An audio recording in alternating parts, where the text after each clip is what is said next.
Yo, what's wrong with you? Hurry up, hurry up.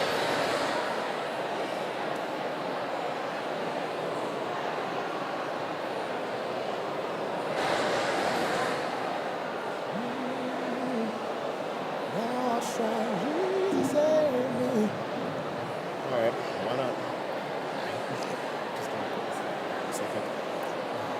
Do I need to wear this right now? Okay. Are those free?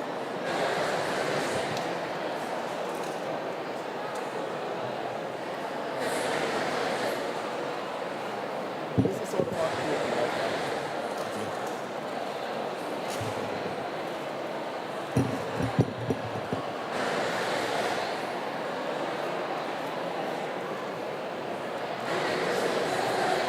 Ready?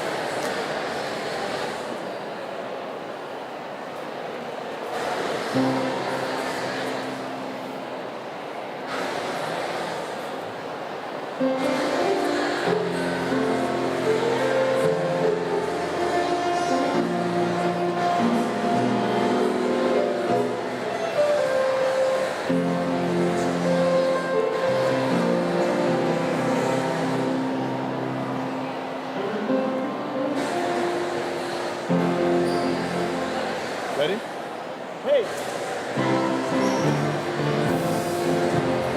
Turn it on. I am weak, but thou art strong.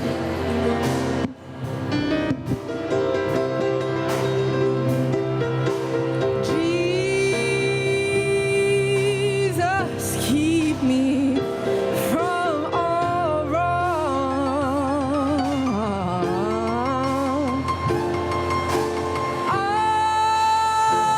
I'll be satisfied as long as I walk. Let me walk close to thee.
Just a closer walk with thee.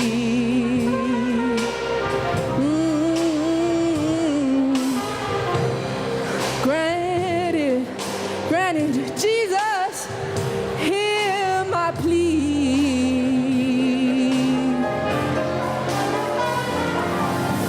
Daily walking close to thee. Let it be, dear Lord, let it be. Oh, daily walking, Lord.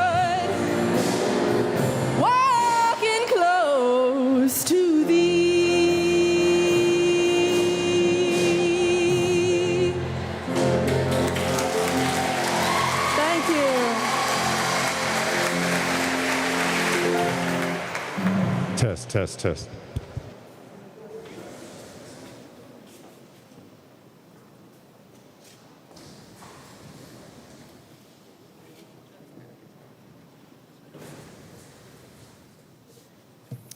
Good afternoon. If you've heard it once, I'm sure by now you've heard it literally 100 times, but from the bottom of my heart, welcome to Loyola and to this very special place on our campus.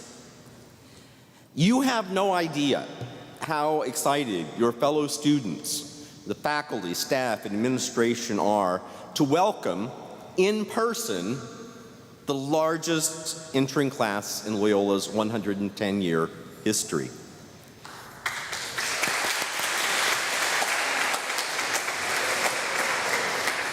Or maybe you do.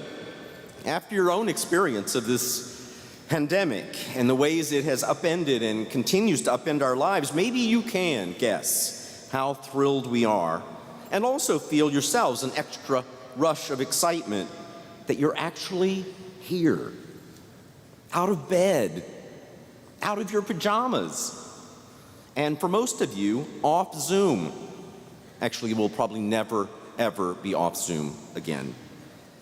But today, anyway, the vast majority of the Loyola University New Orleans class of 2025 is right here, exactly where you should be as you begin this exciting new phase in your lives.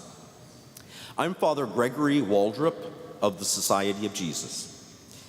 I've taught art history here for a number of years and am currently the rector or religious superior of the Loyola Jesuit community, the largest contingent of which includes the 16 Jesuit priests and scholastics who live, study, and work here at Loyola or here at Holy Name of Jesus Church. And we gather here in this beautiful, sacred space because, as I just said, this is where we should be. But why is that? Because arguably the seats might be more comfortable in Roussel Hall, the largest auditorium on campus, or maybe we could have spread out a little bit more back in the gym. Or maybe it might have been more pleasant to do this outdoors. Actually, scratch that. No, this is August in New Orleans. That would not be more pleasant. That would be miserable. No, we start here because this is where Loyola's heart is. This church stands as a symbol, really, of why Loyola exists. You don't have to be Catholic or any kind of Christian or a religious believer at all to become a precious member of the Loyola community. All are welcome. But this is a Catholic Jesuit university, as you all know, and its mission is grounded in that identity, an identity which in turn is founded on faith in Jesus Christ. That's not meant to exclude anyone, and it's certainly not meant to make anyone uncomfortable. And we know that that's not the main reason many of you chose to come to Loyola. But it is the truth. And ultimately, it's why the Jesuits established this school in the first place. And while no one is going to beat you over the head with it, it's why we're here, why we start here in this church today. You know, the Jesuits didn't start out nearly 500 years ago with the intention of opening schools, although they did create an education program to train their own youngest members. Instead, initially, they undertook a lot of different ministries: public preaching, retreats, direct engagement with the poor and needy, anything that would allow them to fulfill their primary mission, which the Jesuit founder, St. Ignatius of Loyola, said was, quote, to help souls. It was as simple and eventually as complicated as that. Lay people, though, especially parents, soon began to notice, admire, and then desire the same education and life formation that they saw the young Jesuits receiving. They wanted that for their own children because it combined the best of ancient, medieval, and modern learning with a sound formation in the Christian life.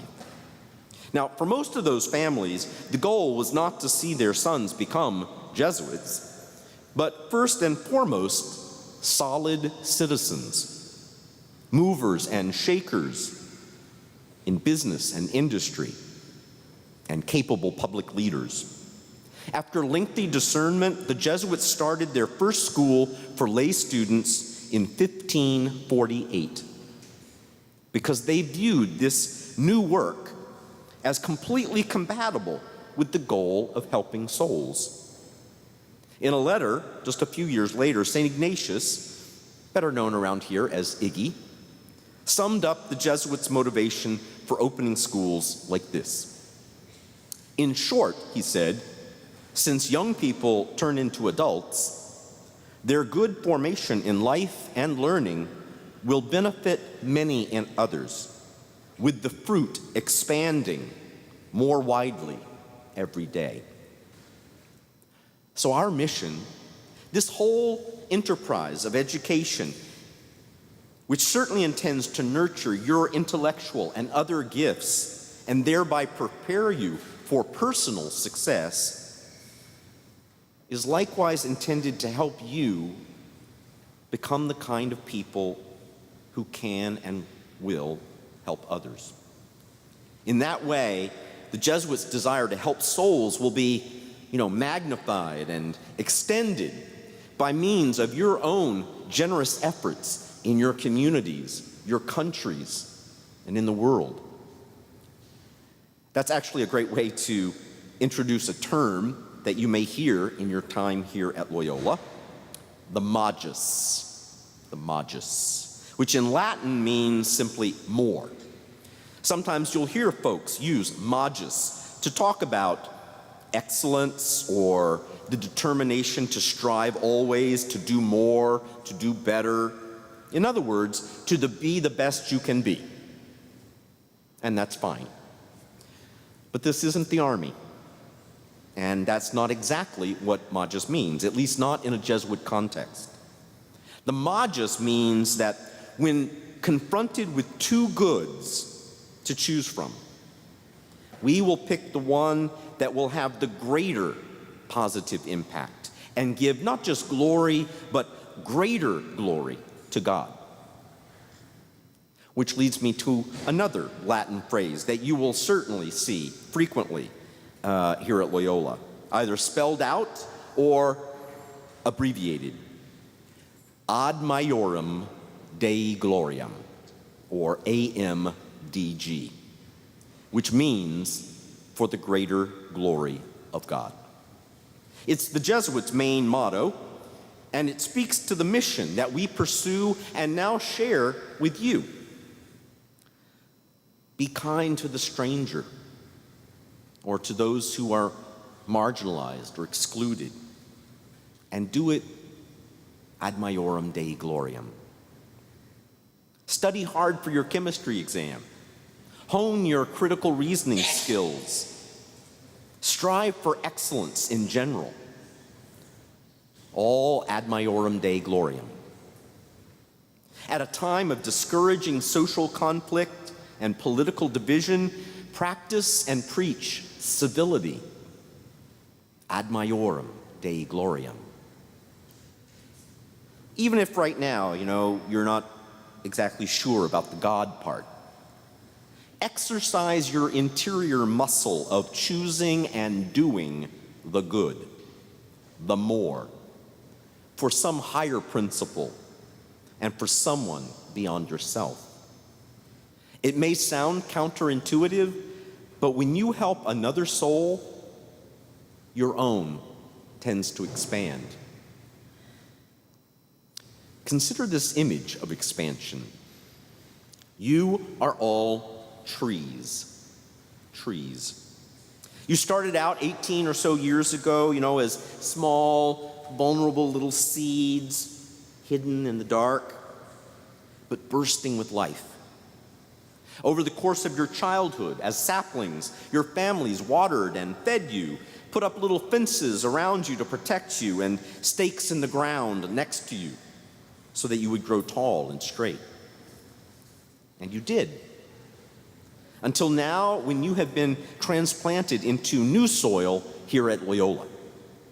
So I see you as young adult trees with thickening trunks and limbs, with boughs that are just starting to branch outward, reaching for air and sun. That's the stage you're at when we get you. And our job is to help you continue to grow, to see just how far your branches might extend and how wide your canopy of sheltering leaves can go. We pledge to nurture the 970 individual trees entrusted to us in this class of 2025. But looking down the road, we're also, because of our mission, focused on the forest as a whole. A rainforest, for example, where each tree's canopy meets the others around it, and then together they make possible a vast, rich, flourishing ecosystem. My friends, this planet desperately needs its rainforests. The real ones and the potential one that Loyola sees in you. Recently, someone very wise shared with me a poem by the early 20th century German modernist poet Rainer Maria Rilke, which speaks to this idea of growth and offers some advice that I'd like to leave you with. The poem is called "God Speaks to Each of Us as He Makes Us."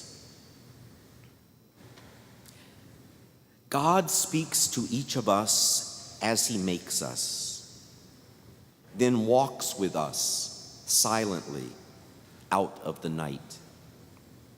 These are the words we dimly hear.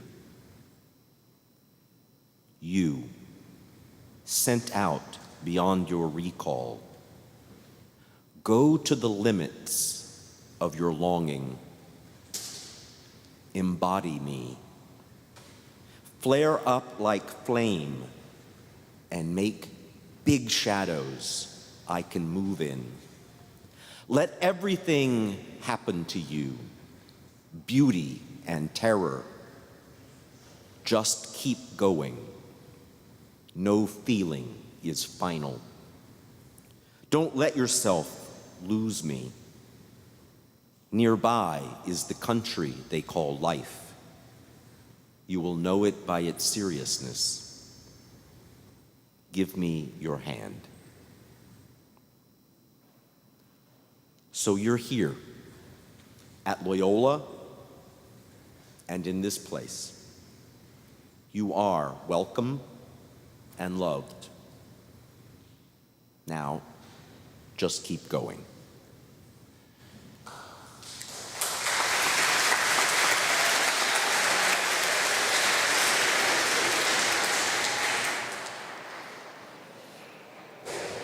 So I invite you now, you can stay seated, but I invite you now to pray with me at the start of this significant moment for you and for Loyola.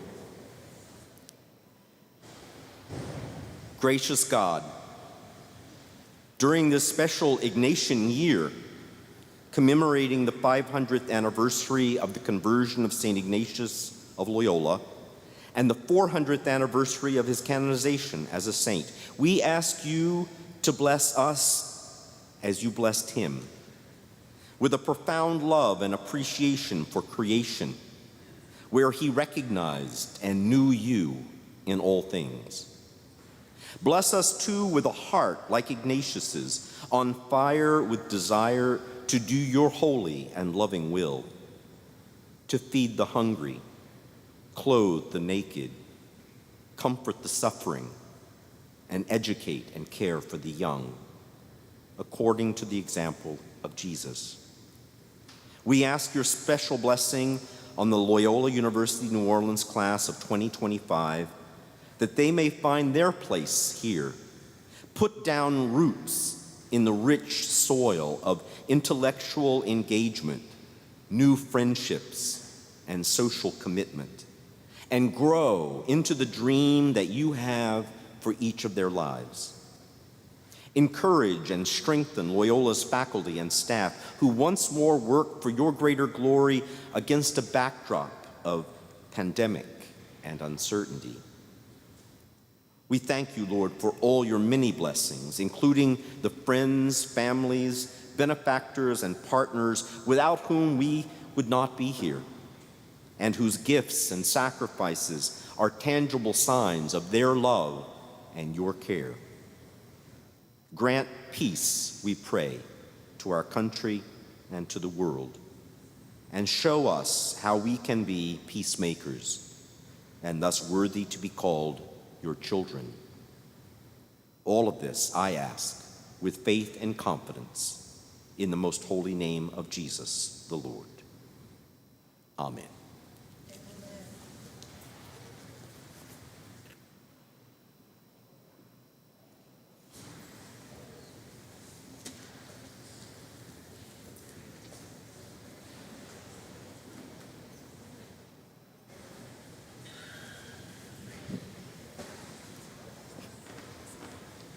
Hello.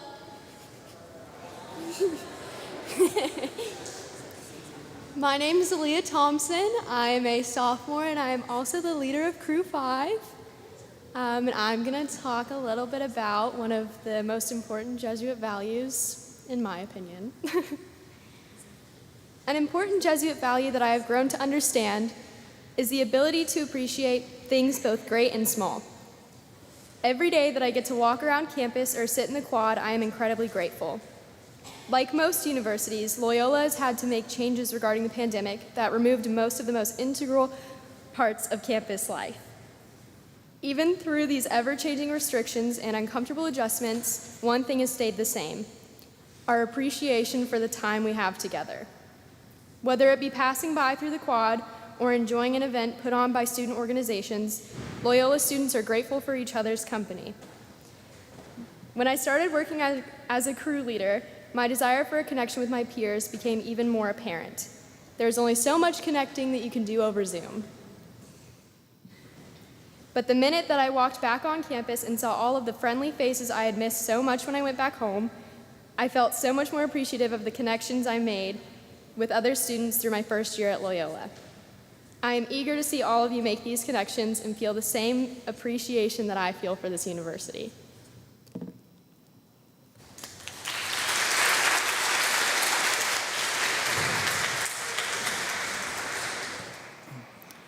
Howdy everyone, my name's Gage Cowart and I'm the leader of Crew 20.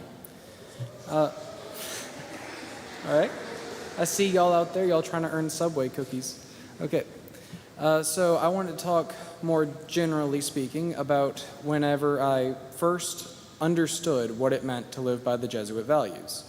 So I'm a second-year student at Loyola, so if you don't mind, let's rewind time back to first semester of last school year when everything was full-blown Zoom university. I had a professor that year, a philosophy professor, who wanted us to not just learn the material we were covering in his class, but truly understand it, be able to apply it to our lives, and be able to grow from it. Now, what that meant from an academic perspective was that we didn't have to do worksheets or pop quizzes, we just got to talk about how our week went. So of course we all loved it because that was an easy A. But we didn't really grasp what that professor was trying to get us to understand until the end of the semester when he told us his story. Throughout the semester, he came to class every day with a smile on his face, joy in his step, ready to teach us, help us, let us grow as people. We had no idea all the struggles he had going on that semester beyond COVID. We didn't know that throughout that semester he lost 2 of his closest friends and his father, and he was struggling with the medical debt that it required to keep his father alive in those last months. And we didn't know that in a little bit of Louisiana irony, he also lost his car in a hurricane. Despite all those horrible things that was happening to him, he still found the strength to be a positive influence on all of us, to come to class joyful, ready to teach us. And I think that's when, at least I hope many others in my class did, really grasp what it meant to live by the Jesuit values. There's a lot of negative things in life, but there's also so many positive things that we're here every day and everything around us. Those are the reasons to keep living. Those are the good things in life that you can experience with the Jesuit values. And now to help you all understand the Jesuit values, my fellow crew leaders and I have written and will now be performing a skit showcasing them.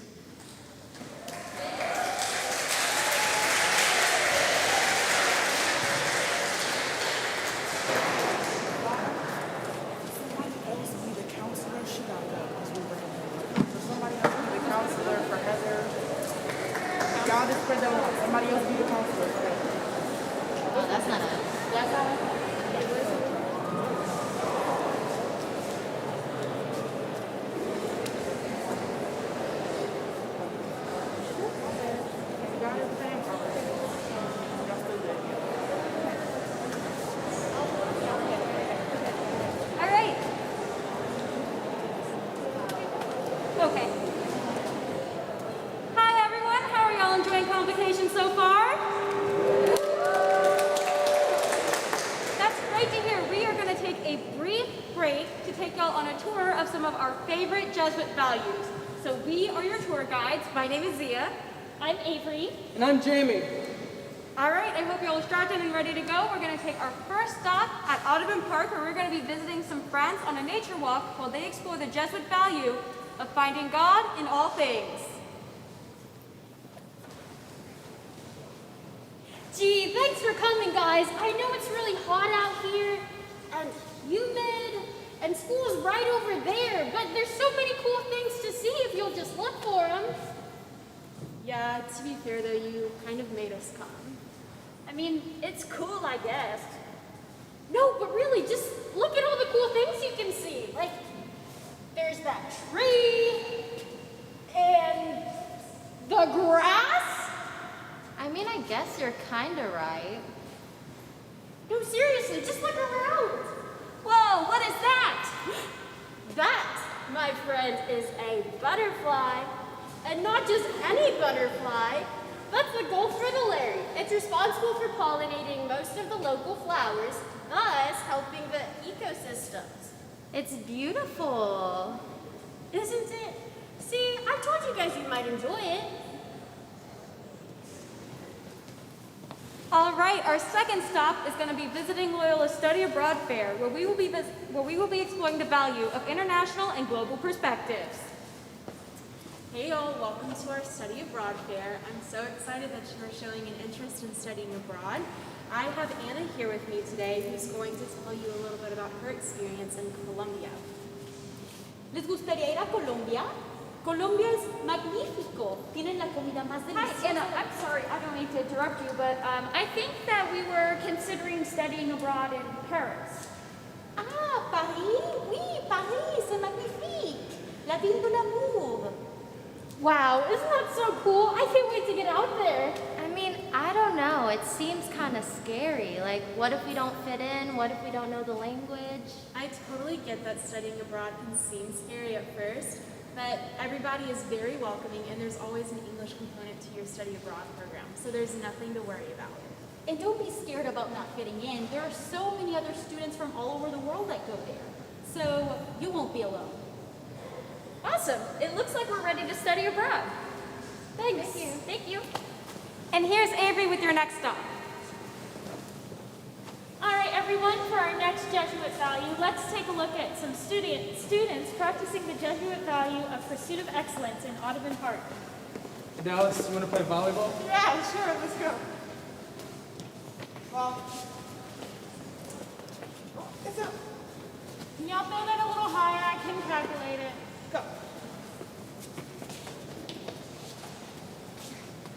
All right, at Loyola, make sure to keep an eye out for our recycling bins. Here at Loyola, we value respect for the world. I don't really see a bin, so I'm just gonna lay this on the ground. No, you're not. Here at Loyola, we actually care about our planet, so we recycling. It feels good to recycle.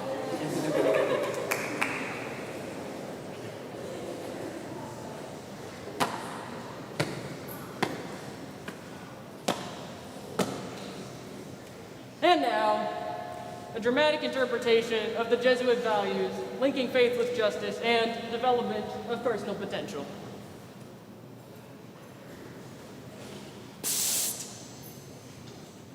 Guys, come on, this is embarrassing.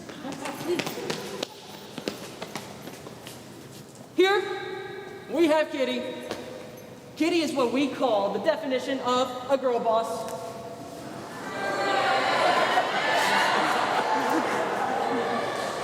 She is a criminal justice major and was just elected president of her unspecified, unendorsed sorority. Gen Z's out woods, if you will. Because of her habit to constantly raise the bar for us all, sometimes Kitty bites off a little more than she can chew. After her 4th night in a row of crying alone in her room to Olivia Rodrigo Sour, Kitty decided enough was enough. Because of this, she rushed straight to her student success coach. After a wildly calm, cool, and collected meeting, Kitty left with a smile on her face, a plan for achievement, and a normal resting heart rate. Listen to it go. Because of the super cool rad tick collab of Kitty and Iggy, Jesuit Values helped for her to recognize her full potential and to continue her pursuit of justice and fighting for the equity of others. Here she goes now.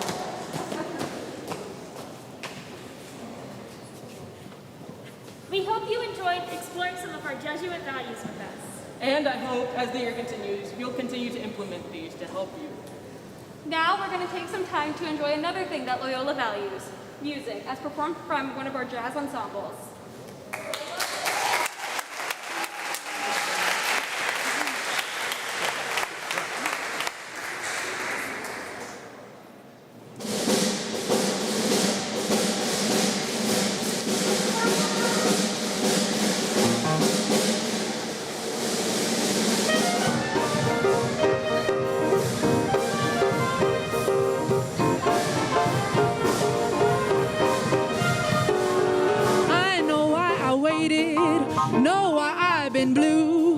I prayed each night for someone exactly like you.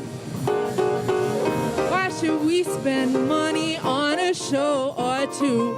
No one plays those love scenes exactly like you. You make me feel so grand, I want to make the world with you. You make me understand each foolish little dream I'm dreaming, scheme I'm scheming. Why mother taught me to be true. She meant me for someone exactly like you.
To be true, no one plays those love songs. She taught me that exactly like you.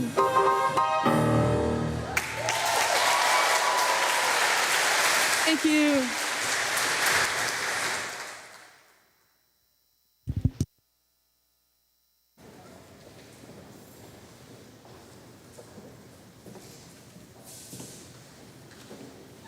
Good afternoon and welcome. My name is Elise Harrison and I am a member of the Loyola class of 2017.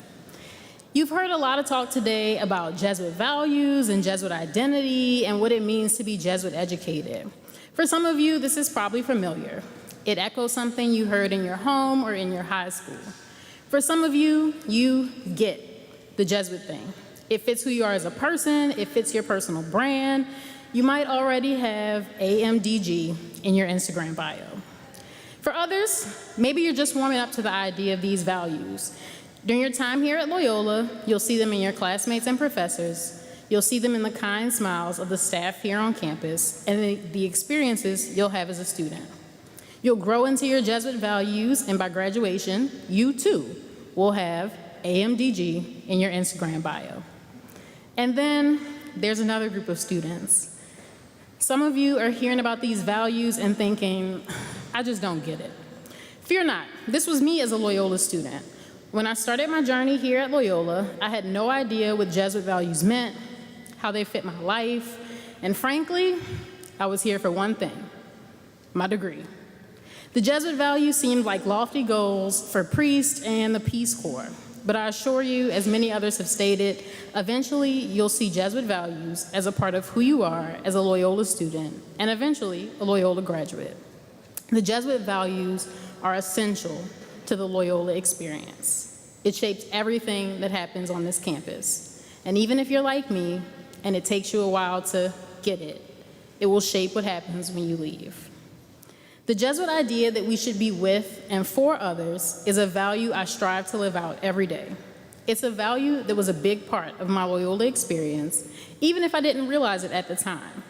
I watched many of my classmates speak up about things that needed to change on campus. I heard my professors defend the marginalized. As an Iggy Val, I served the global community alongside some of Loyola's best and brightest. Being with and for others was a big part of my Loyola experience and continues to shape my personal and professional life. It's important to note that the value is with and for. Simply being with others can be easy. We're all in here together today, but it isn't enough. Being for others can also be easy, but it also isn't enough. We are called to be both with and for, to show solidarity and support, to speak up and speak out, to stand up for others and to stand with them. As we strive to live out all of the Jesuit values and ideas, let us remember the call to be with and for others. Living Jesuit values doesn't always have to be a big project or a lofty goal. Being with and for others can mean things like recycling, speaking up for a classmate or a coworker who's being treated unfairly, or simply something like wearing your mask. How different would the world be if more people strived to be with and for others? Although I came to Loyola for one thing, my degree, I was lucky and blessed to leave with lifelong friendships, a better understanding of the world around me, and yes, a very valuable piece of paper. No matter how your Loyola experience started, I encourage each of you to find a way to live the Jesuit values daily. Don't worry if you don't get it today, or even if you don't get it tomorrow. Give yourself time to grow into the values that make Loyola such a special place. This campus depends on it. Your community depends on it. And frankly, the world depends on it.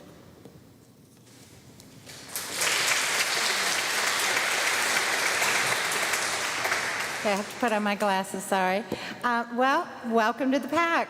I'm Ruth Cass, a proud member of the class of 1982, and currently your Alumni Association's past president. Well, it's been almost 40 years since I graduated from the College of Business, but I can still remember my first day on campus, meeting my best friend when we were in line for registration. Yes, we used to do that before computers. Also, I remember learning the value of personal relationships I made with my professors, dean, and classmates, many of which have developed into lifelong friendships and business colleagues. While at Loyola, I received a much greater perspective on social responsibility in business and a special concern for the poor and oppressed. I learned how to effectively communicate and strive to maintain integrity in everything I do. These values have carried with me my entire career in the hospitality industry. Loyola gave me, and still does, a sense of community and desire to give back my time to help Loyola accomplish its mission.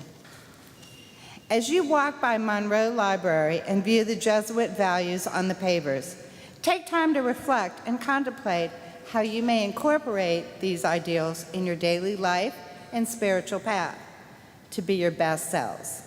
Welcome to Loyola.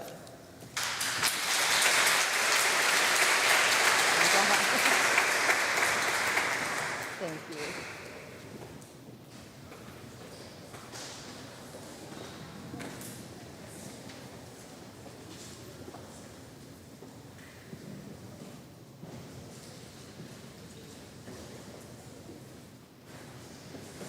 Let's see. Hey, there I am. How we doing, Wolfpack? So, how many of y'all like to sing, whether it's your major or in your shower? Anybody raise your hand? Be proud. Miss Tedlow does. All right. Today's your lucky day. We're going to learn a fight song. All my crew leaders are going to join me up here. Now then, let's see. You all should have received some sheet music up front upon entering. Show me your sheet music if you got it. Yeah? Nice. I'd love to see all those trees. Love to see it.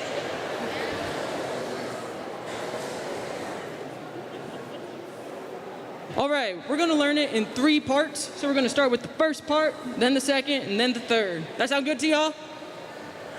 Yeah? All right.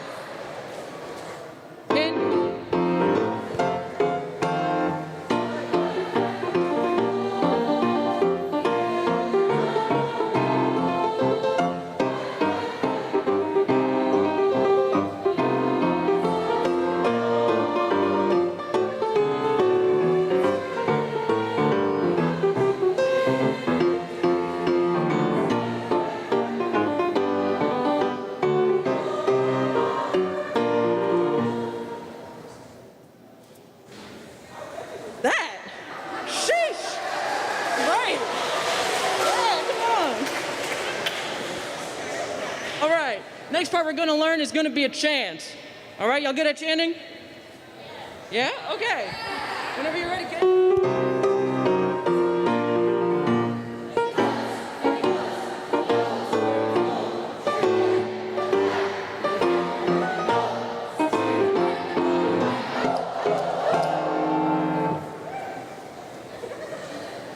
Did it get any more fun? I don't think so. I don't. All right, y'all want to try the whole thing? Yeah, I do. Let's do it.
Guys, so we're killing it up here. I don't know about y'all, but we are.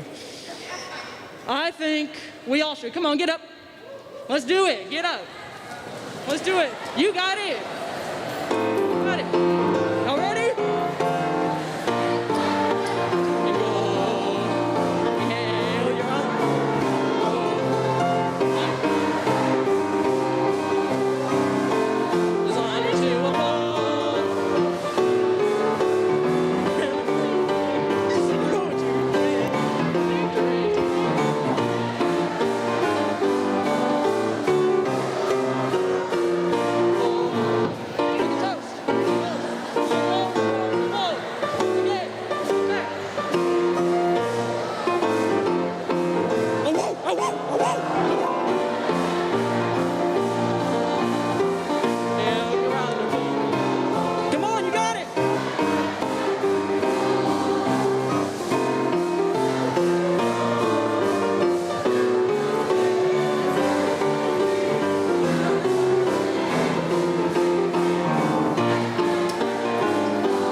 2025. I am Tanya Tetlow, the president of Loyola University, New Orleans.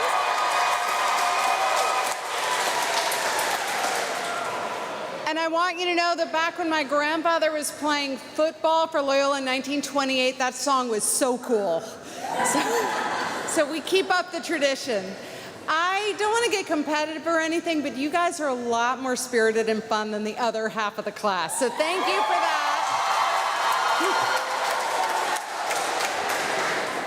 All right, I have so much to tell you. So you, as you've heard, are making history. And you know how far back our history goes from our fight song. You are the largest class at Loyola. You are also the most diverse in our history. You come, yes. You come from every background imaginable, from 44 states and 20 countries, from Panama to Hong Kong, from Austria to Nigeria, and about 40% of you are like me from Louisiana. Yes. And they all promise to bring the rest of you home for Sunday dinner sometimes. Like your generation of Americans, you are ever more racially diverse. 54% of you are students of color. Yeah. And I just need to warn you that the current juniors used to be the most diverse class in Loyola's history, and they were super proud about that and bragged it a lot, so please don't rub their nose in it that you have overtaken them, okay? You're just a little bit. Your top 3 majors thus far are psychology, biology or pre-med, and music industry. 40, yeah, I see you in the back.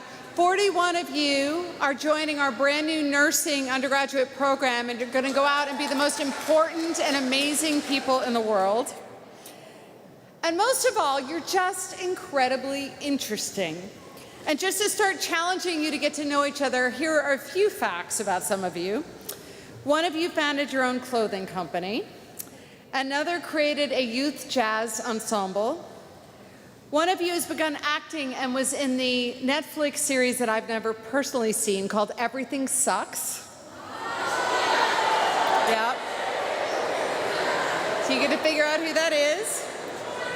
You've written for the New York Times. You've sung at the Grammys, which means a lot here at Loyola because, by the way, you know, when other universities watch their football scores with bated interest, we here watch the Grammys to see how many we've won.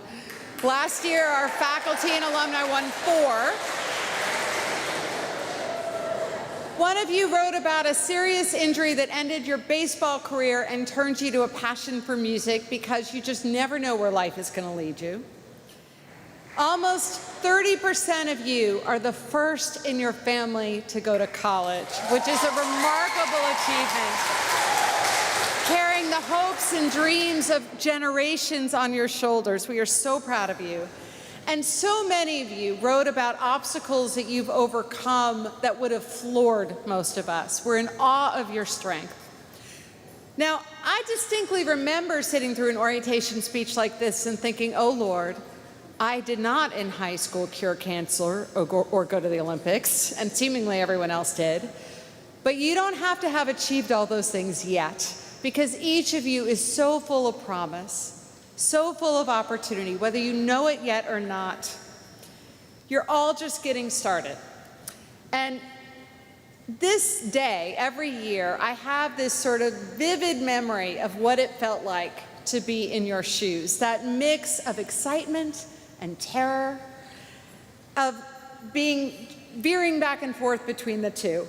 What would anyone think of me? Would they judge me? Or worse, would they not notice me at all? I was a local student from New Orleans, and seemingly everyone else was from somewhere else. So was that good or bad? Would I find friends just like me? Or would I be brave and find friends who were totally different than me? Would I still be my high school self, the rather shy Tanya with the bad haircut who got very self-righteous at the sign of any injustice? Or would I be a brand new Tanya, confident, diplomatic, always saying the right thing, who always knew what clothes to wear every day? Was I just an extension of my parents? of their politics and beliefs? Did I need to be independent and veer the total opposite way? But this is a horrible thought. What if they were right? That was a hard one. And in all of this anxiety that I had, you know what I didn't deal with back then? Social media. I didn't have any corporation spending millions figuring out how to get me addicted to my phone with dopamine hits every time I heard a ping. I didn't have that seriously upsetting iPhone feature that tells you how many hours a day you've wasted staring at your phone. How much do we hate that? And while I felt self-conscious back then, we all do, I didn't have to post aspirational pictures of my life on Insta or worry that with constant communication, I still felt so very lonely. And you know what I really didn't have to deal with was a global pandemic. You guys have dealt with an amazing amount of isolation, of your family's anxiety, of having to adjust to constantly shifting rules. But you made it to this moment at this place. And I want you to take a moment to breathe and revel in it, because we chose you and you chose us, and we're all here together. And you may well remember this precise moment for the rest of your life, because I do. So what will it be like here at Loyola, right? You're all wondering and worrying as much as you're trying to seem cool about it. I may be a little bit biased, but I think you've made a brilliant choice to be here. Because this really isn't a place of high school cliques where all the people who look a certain way clump together in total conformity. That's not who we are. What makes you cool here, and I know that cool may not be the right word, but I'm old and you'll forgive me. What makes you cool here is being interesting in some way or wonderful in some way. It's not being Barbie doll perfect or having a lot of money. Though if you are those things, you can have the relief of knowing that's not what anyone cares about you, right? That's not why they'll value you. So what makes you cool here are different things. Like, how many of you are the class clown who can make your friends laugh on their worst day? How many? All right, I know most of the crew leaders, and I know some of you in the back. How many of you are shy but really good at listening and being there for people? Right? How many of you have some strange and random talent, like juggling or drawing cartoons or playing the kazoo or... Yeah, you're discussing now. How many of you pride yourself on being a really loyal friend? That's what we're about here. So, have y'all watched the show Stranger Things? I love that show. Those kids remind me of Loyola students. Wicked smart, totally cool in their own minds, even if they're vaguely aware that maybe no one else thinks so, because they don't care what other people think. Diverse, creative, and unbelievably brave and loyal to each other. And it reminds me so much of how Loyola students treat each other. So if you asked me to create a community this precious from scratch, I wouldn't even know where to begin. And you get to be part of recreating that student culture. Because the kind of magical thing about universities is that we shift every year. A quarter of the students graduate, and then all of the new students come in, and you get to help decide what Loyola will be. You forever make your mark on it. Now imagine you're sitting there thinking, well, I don't particularly, my individual self, feel like I have a lot of power to make my mark on Loyola and the student culture. And it's true that no one of you really does. But collectively, you will be shaping the culture of what your class will be. You get to decide whether your class creates an instant hierarchy and arbitrary measures of status, or whether you want to just smash all that and just be friends. You'll decide whether this becomes a typical college culture of constant rejection. So I don't want to let you, I'm going to reject you quickly so you don't have the chance to reject me. or a place where you're allowed to be brave and actually catch feelings for each other. Let your guard down. Don't be too impressed. I learned that from a sociology textbook, but.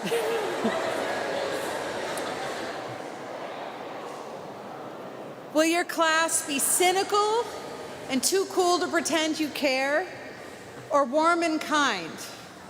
Will you be silly and joyful and interesting, or just drunk and boring? You get to decide these things. And during Wolfpack Welcome, these next few days, we're actually going to ask you to decide those things, to choose your class's values, to take a step back before school's even begun and decide, if I got to create a community from scratch, what would it look like? And that's the nature of a wolf pack. The power it has is of being together, of being a team. And so you will choose those values and you'll remind each other of them for the next 4 years. So look around you for a moment, literally look around at all of these faces. You have all these people you're excited to meet. And you think in many ways that you can peg each other, right? That you're doing your best. You look at your classmates and you think maybe you know something about them by what they chose to wear today, or by their race or gender, or what you guess about their sexuality. You'll start guessing, you'll start asking simple questions like, where are you from, right? And you may think that you can sort of figure people out quickly. But the thing we know from reading all of your applications and essays is that a lot of our stereotypes are wrong.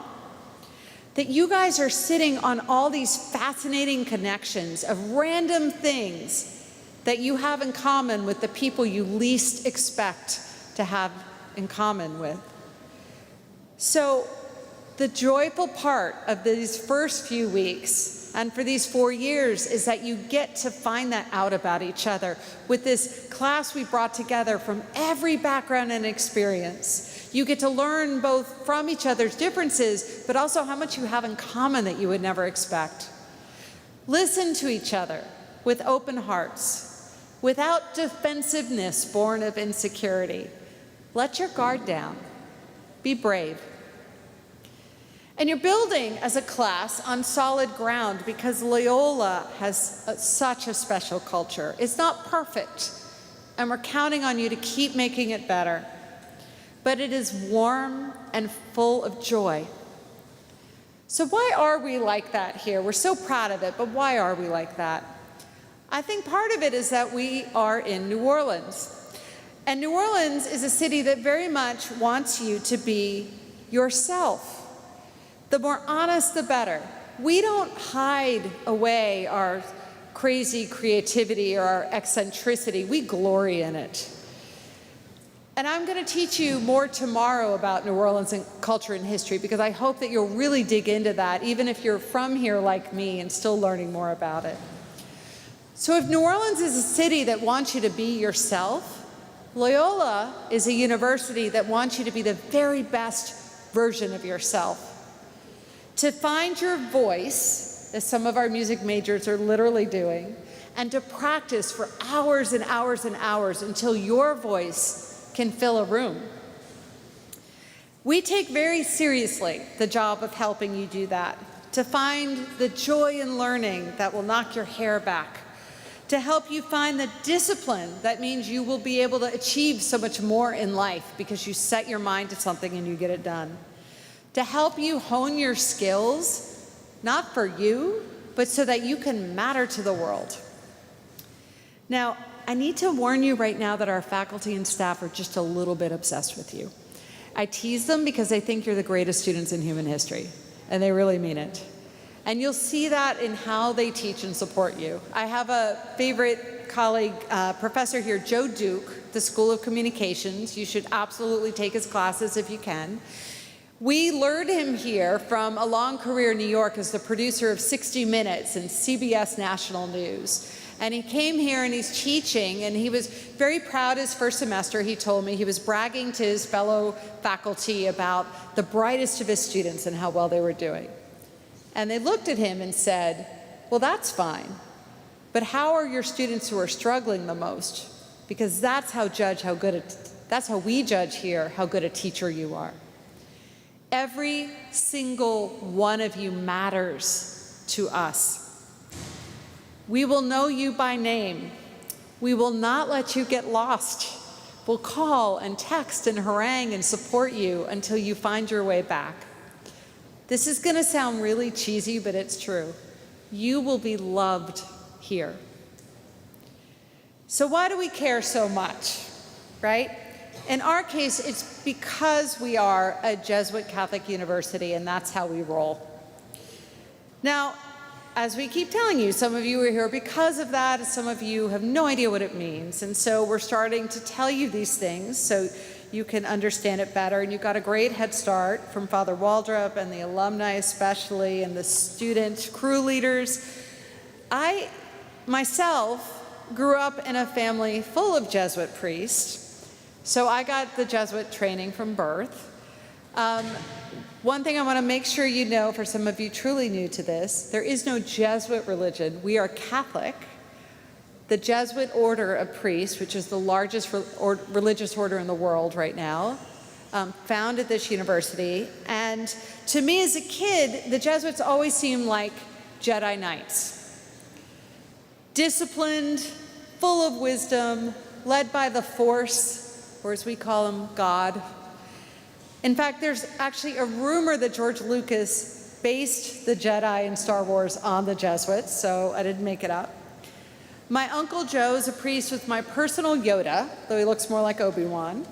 And my dad was also a Jesuit for almost 20 years before he made the agonizing decision to leave and have a family. So I got lots of training. My dad sung me to sleep as a baby with Gregorian chant. He tried to teach me constantly. On every walk I would do as a kid, he'd stop and look at a fern and show me the curl of the fern and tell me all about how that was fractal geometry. It was super annoying. But what he wanted to really imbue in me is that love of learning that would make me excited about learning new things for the rest of my life. The Jesuits love learning. They find God in all things, including science and math and art and music. For centuries, they were brilliant astronomers, among other things. There are actually 34 craters on the moon named after Jesuit priests who are astronomers. Basically, they helped create higher education as we know it for 500 years. That's the tradition that you are a part of. In the 1700s, there were 700 Jesuit colleges and universities on 5 continents, to give you an idea of scale. So you now get to be part of a community all over the world who brags endlessly about being Jesuit educated. It will bond you with alums from high schools and Georgetown and Fordham and schools all over the world.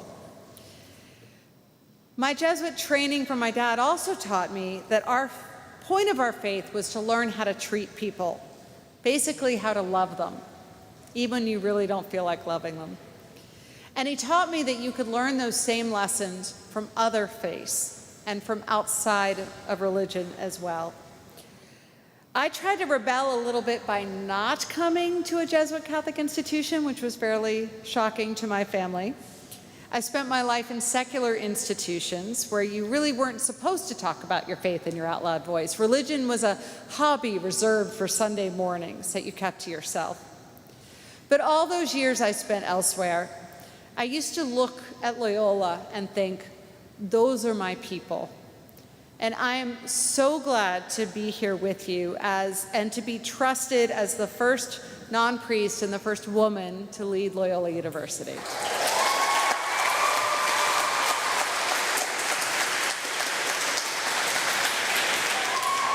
Because being here means I don't have to worry that people will roll their eyes when I talk about God or justice or love. That it means being in a community where we understand that we are all equal in God's eyes, rich and poor, every color and creed. So let me tell you how that plays out for you as students. If you come to us on campus needing help, we'll shower you with support. But if you come to us with an argument that basically you deserve the help because you're more important than other students, more deserving of resources than other students, we're going to look at you a little bit funny and help you start that over. Right? We talk a lot about values here. We talk about sacrifices for the common good, something we've all been thinking about a lot during the pandemic. Do my actions affect others? What are my responsibilities? And for some of you, you were raised with a more live and let live kind of attitude, and you have our blessing to make up your own mind and decide who you want to be in the long haul. But I hope you'll understand that we get to be us too, that you'll take in how we see the world and sit with it a while, and then make decisions about who you want to be. Now, one last thing. What I also remember about sitting in orientation all those years ago was being pretty scared about academics and how I would do. What if I slept through class because I didn't have my parents to wake me up?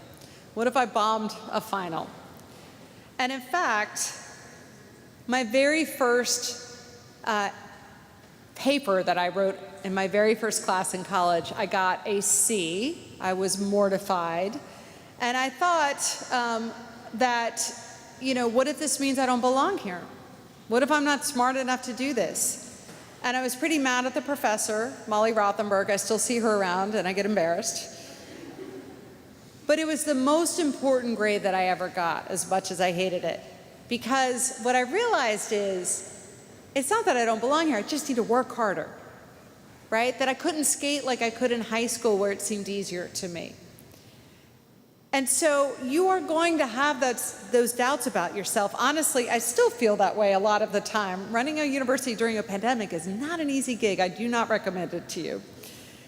And you know how some people will tell you that everything will be fine, don't worry, all those bad things you're worried about won't happen? Well, they're very nice people, but they're lying to you. You will stumble. I will stumble. We're going to make mistakes, all of us. The point is not whether you stumble or not, because you will. It's how you react, how well you pull yourself back up on your feet and figure out the lesson you need to learn and move forward. And for some of you, that's going to be easier because you've had this incredible sort of support and people whispering in your ear from every angle that you can do anything you set your mind to. And so getting back up on your feet comes easier for you. But some of you, the world has not been whispering that message into your ear.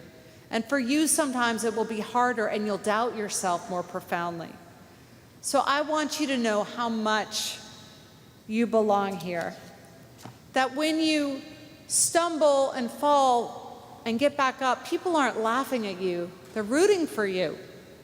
They want you to succeed. Don't you feel that way when you see people stumble and get themselves back up? We chose you, each of you, because we know you can do it. And here's the thing, what we know from brain science is that even intelligence isn't fixed, that the more you challenge yourself, the smarter you get, literally. The synapses grow.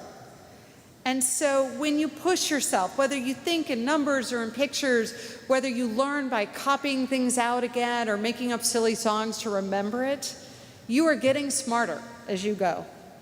So do me a favor, email me, prez@loyola.edu, and tell me when you've achieved something really amazing. But better yet, tell me when you've stumbled and you've come through, because that's when I'm going to be most proud of you. And when you see me stumble, as you inevitably will, know that I'm still learning and growing too. Trying not to get defensive, trying to learn the lesson I need to learn and move forward every day. So as we close out here today, I want you to know that I dropped my little daughter off at her first day of 4th grade today, this morning. And she made up a new word that I think will be very useful to you. She said, "Mommy, I'm so nervous and excited. I'm next-sighted." So I think that's what we all are today. We're next-sighted.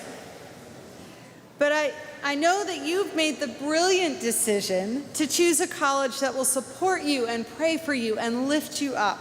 A place that cares as much about what you learn as who you will be in the world. A place pretty good, as you can tell, at creating moments of joy. And I want you to imagine May of 2025, when we all get together again, but at the Superdome for your graduation. Yes, we will have gotten through this whole pandemic thing, and we'll have grown and become better people because of what we've learned. You will have treated each other well and learned as much from each other as from the faculty. You will have believed in yourself and relied on your grit and resilience to get through. You will have made Loyola your forever home. So class of 2025, welcome to the family that you've chosen. Welcome to the Wolfpack.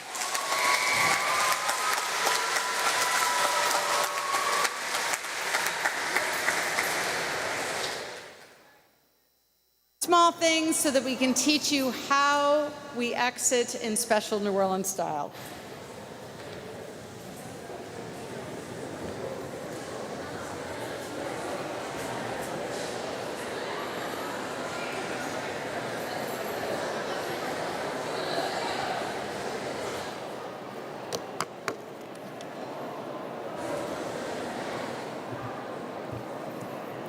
Hi, and again, welcome, class of 2025, to our wonderful Wolfpack.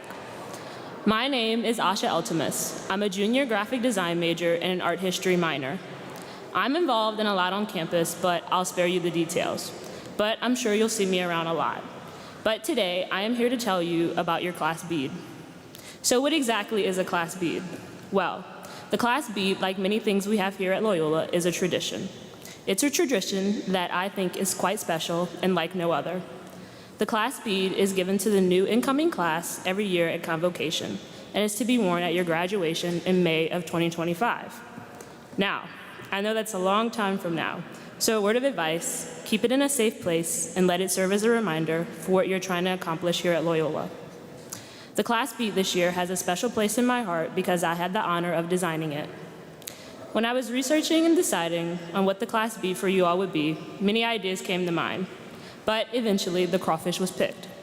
Crawfish is a signature food here in New Orleans. You learn how to suck the heads and eat the tails at practically the age of 5. But to me, they're also significant because after some research, I think your class and the crawfish have a lot in common.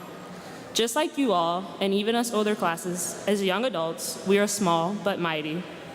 We all have a bit of spice, some maybe more than others, and just like the crawfish, you all come in a variety of colors. From reds, blues, whites, greens, and yellows, you come in different types and from all sorts of different places. But when cooked, however, all crawfish turn red. And this commonality is a representation that, just like you, class of 2025, in the inside, you all have one common goal: to find your place and be successful here at Loyola. So go out and set the world on fire and be as mighty and as unique as a crawfish.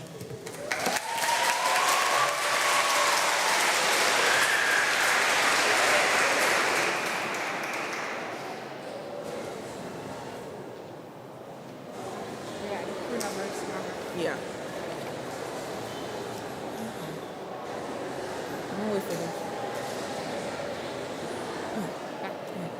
Hey y'all, my name is Destiny and I'm the crew leader for Crew 19. Hey everyone, my name is Crystal Rolla and I'm Crew 21. So Crystal and I are going to explain the significance of second lining in New Orleans. So second lining has been called the quintessential New Orleans art form, or a jazz funeral without a body. Historically, the African American community began second lines as neighborhood celebrations, and second lines were also used to honor members who died in their community, which launched the idea of second lines at funerals. And there are two parts of the second line. The first part is consistently led by the parade leader or the person that's being honored. And then your second part of it is the bystanders and the party that wants to join in. So we're gonna allow President Tetlow to walk in the center, and Dominique and your crew leaders are gonna lead you to escort you to the exits. Everyone stand up. Wait until President Tetlow starts walking. You're gonna be escorted by Dominique. Go.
Thank you.